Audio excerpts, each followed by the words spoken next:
तो दोस्तों कैसे हैं आप सब? आशा करता हूँ कि आप सब अच्छे होंगे। तो आप यदि 10th पास हैं और आप डिफेंस लाइन में जाना चाहते हैं तो फिर ये वीडियो आपके लिए काफ़ी इम्पोर्टेंट होगा। क्योंकि आप 10th पास हैं और आप बिना एग्ज़ाम का जाना चाहते हैं, ठीक है? आप किसी प्रकार का कोई भी कॉम्पिटिशन एग्ज़ाम नहीं देना चाहते हैं, तो आपके पास एक अपॉर्च्युनिटी है जो कि असम राइफ़ल्स की ओर से आई है। यहाँ पे आप देख सकते हैं असम राइफ़ल्स 2025 नो एग्ज़ाम्स, यानी इसमें आपका कोई भी एग्ज़ाम नहीं होगा।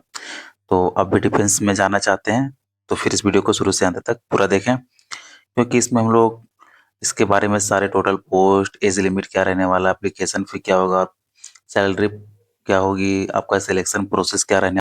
अब चूंकि इसमें एग्ज़ाम है नहीं, तो किस बेसिस पे सिलेक्शन, तो आप वीडियो को पूरा देखें। चलिए बिना देर किए हम लोग स्टार्ट करते हैं। तो सबसे पहले हम लोग बात करते हैं असम राइफल्स 2025, ठीक है? यानी कि असम राइफल्स की भर्ती है। इसमें आपका सबसे ये जो मेन पॉइंट है कि नो एग्ज़ाम, इसमें आपका एग्ज़ाम नहीं होगा।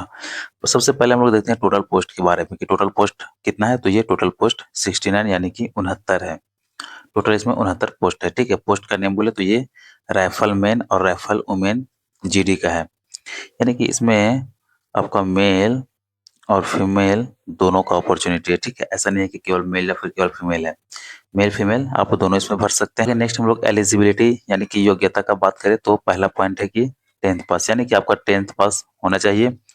और सेकेंड आ जाता है स्पोर्ट्स सर्टिफिकेट। अब स्पोर्ट्स सर्टिफिकेट में क्या होना चाहिए, यानी कि कौन से लेवल का स्पोर्ट्स सर्टिफिकेट आपके पास होना चाहिए। तो ऑप्शन बहुत सारा है। तो चलिए अब हम लोग देखते हैं कि स्पोर्ट्स सर्टिफिकेट में तो जो भी कैंडिडेट होंगे उनको निम्नलिखित में से मतलब कोई भी प्रतियोगिता में भाग लेना हो यानी लिया हुआ होना चाहिए, ठीक है? सबसे पहला आता है आपका इंटरनेशनल कॉम्पिटिशन्स, फिर है नेशनल कॉम्पिटिशन्स, फिर inter university tournaments, national sports games for schools, Khelo India university games, Khelo India youth games, Khelo India winter games, ठीक है? अगर इन सब में से आप किसी में भी भाग लिए हैं तो फिर आप इसके योग्य हैं, आप इसके लिए जरूर फॉर्म को अप्लाई करेंगे। पहला प्रेफरेंस जो है इंटरनेशनल कॉम्पिटिशन्स को दिया जाएगा, उसके बाद दूसरा प्रेफरेंस नेशनल कॉम्पिटिशन्स को, और थर्ड प्रेफरेंस जो है वो इंटर यूनिवर्सिटी टूर्नामेंट्स वाले को दिया जाएगा, ठीक है? बाकी अगर इसके बारे में और भी डिटेल्स जानकारी चाहिए तो आप कमेंट जरूर करेंगे। तो उम्मीद है कि यहाँ तक जो आपके बेसिक पॉइंट्स हैं उसे हम आप सभी को बताते चल रहे हैं और आप सभी को अच्छे से समझ में आ रहा है। नेक्स्ट हम लोग देखते हैं एज लिमिट के बारे में कि आपकी उम्र सीमा क्या है, होना चाहिए इसमें। तो इसमें उम्र सीमा जो है जनरल और ओबीसी से है, तो फिर आपके पास 18 से 28 साल, यानी कि 18 साल से 28 साल वाले भर सकते हैं। और एस सी एस टी के लिए 18 से 33 साल है, ठीक है? इसमें जनरल ओबीसी का मेल फीमेल दोनों और एस सी एस टी का मेल फीमेल दोनों हो जाएगा। तो फिर से आप सबको बता दे रहा हूँ कि इसमें मेल और फीमेल दोनों का अवसर है, ठीक है? दोनों के लिए तो फॉर्म को जरूर भरेंगे। इसके बाद अप्लाई डेट का देखें तो अप्लाई डेट इसका जो है 16 अगस्त से 15 सितंबर 2025 तक चलेगा। तो आप इस बीच को फॉर्म को जरूर भरेंगे, जरूर भरेंगे। नेक्स्ट मेन पॉइंट आ जाता है कि एप्लीकेशन फ़ी, आपका एप्लीकेशन फ़ी क्या लगेगा। तो आप यदि जनरल और ओबीसी से हैं तब तो आपको 100 रुपये देना पड़ेगा, लेकिन आप एससी एसटी और वुमेन वुमेन ये ऑल कैटेगरी की हो जाएगी, ठीक है? यानी कि एससी एसटी में मेल फीमेल तो दोनों है ही, लेकिन वुमेन ऑल कैटेगरी का कितना है, 0 रुपये, यानी कि आपको एक भी रुपये पेड नहीं करना है। आगे हम लोग देखें तो सिलेक्शन प्रोसेस के बारे में, ठीक है? कि इसमें सिलेक्शन कैसे होगा, चूंकि एग्जाम तो होगा नहीं, तो किस बेसिस पे आपका जो है सिलेक्शन होगा। तो इसमें पहला जो आपका आएगा वो आएगा डॉक्यूमेंटेशन एंड पीएसटी, ठीक है? यानी कि फिजिकल स्टैंडर्ड टेस्ट। तो पहले आपका जो डॉक्यूमेंटेशन इसमें हो जाएगा, डॉक्यूमेंट वेरिफिकेशन, और उसके बाद पीएसटी। नेक्स्ट पॉइंट आ जाएगा फील्ड ट्रायल एंड मैट, यानी कि मोटर एबिलिटी टेस्ट। तो फील्ड ट्रायल यानी कि आप जिस भी खेल से भाग लिए रहेंगे, ठीक है? चूंकि उसी के बेसिस पे हो रहा है तो आपका उसका जो है फील्ड ट्रायल लिया जाएगा। अब फील्ड ट्रायल में कौन कौन से आएगा, जैसे कि स्पोर्ट डिसिप्लिन में अगर हम लोग बात करें तो आपके पास आ जाता है boxing, football, shooting, taekwondo, karate, sepak टकराव, फेंसिंग, बैडमिंटन, पेचक सिलाट और एथलीट्स। तो आप यदि इन सब किसी भी स्पोर्ट्स डिसिप्लिन में भाग लिए हैं तो आप इसके लिए एलिजिबल हो जाएंगे। तो जो अभी आप सभी को स्पोर्ट्स डिसिप्लिन बताए, इसी का आपका जो है फील्ड ट्रायल होगा, ठीक है?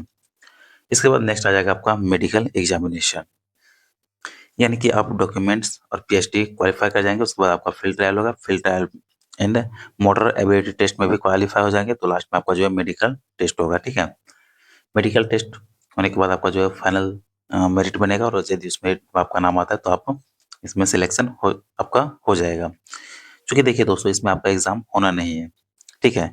और आप यदि इसके लिए एलिजिबल होंगे तो इस फॉर्म को ज़रूर भरेंगे, क्योंकि आप काफ़ी अच्छा जॉब है, असम राइफ़ल्स का जीडी है, ठीक है? आप इसमें असम राइफ़ल्स का एग्ज़ाम के थ्रू भी जा सकते हैं, एसएससी जीडी के थ्रू भी जा सकते हैं, लेकिन इसमें आपका कोई भी एग्ज़ाम नहीं होगा, जो कि आपका डायरेक्ट बहाली है, ठीक है? आप यदि पहले किसी कॉम्पिटिशन में भाग लिए हैं, तो फिर तो आपके लिए बेहतर अपॉर्च्युनिटी है।